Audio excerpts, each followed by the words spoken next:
In today's Eye on Entertainment, we're learning more about a rock star's passing and talking to the stars of Spike Lee's latest film. CBS 2 Entertainment reporter Suzanne Marques joins us live at Staples Center, where Jingle Ball is kicking off tonight. Suzanne. That's right, Pat and Paul, and the pre-party is already underway. You may be able to hear the pre-concert happening behind me. First, take a look. You can see it's taken over Chick Hearn. It's Kiss FM's iHeartRadio Jingle Ball. There's a huge Ferris wheel behind it. We have a big concert happening, and then in front of Staples Center, you can see people are already lining up to see acts like One Direction, The Weeknd, Zedd, and 5 Seconds of Summer. Now, changing gears here, we're learning more about the passing of rock star Scott Weiland.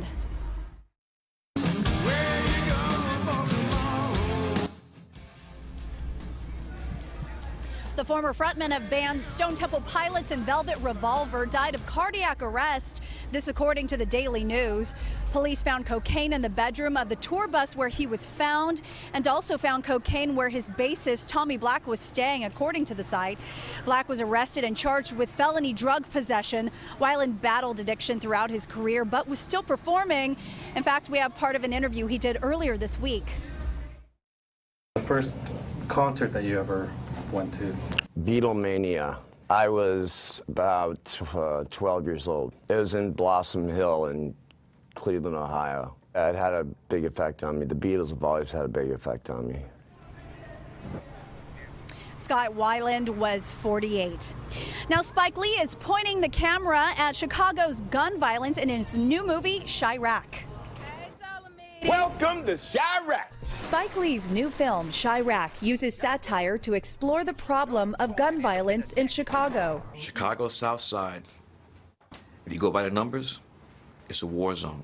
The title of the movie is street slang, combining Chicago with Iraq. Wesley Snipes and Nick Cannon play gang leaders. Tiana Paris portrays Cannon's girlfriend. Most of the movie is told in verse. There's singing, there's dancing, but really trying to connect with the language. Everybody here got a man banging and slanging, fighting for the flag, risking that long zip of the cadaver bag. Like the Greek play it's based on, Lysistrata, the women in Chirac go on a sex strike in an effort to stop the violence.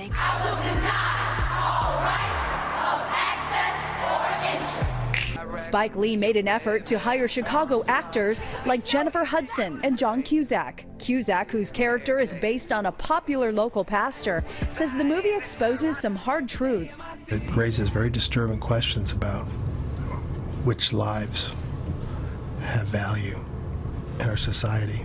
Like the ancient Greeks, Lee keeps the most violent events out of sight. That leaves moviegoers to focus on the horror of the aftermath. Now back here live outside Staples Center. This part of the show is actually free to the public, so people are just milling about. Some people waiting in line to be the first inside Staples. We expect the doors to open in about an hour, and oh, there goes a truck. Now the red carpet is going to start about 6 p.m. That's when we'll be interviewing all of the stars, and of course we'll have all of them on KCAL 9 News at 8 p.m. Reporting live outside Staples, I'm Suzanne Marques. Pat and Paul, back to you.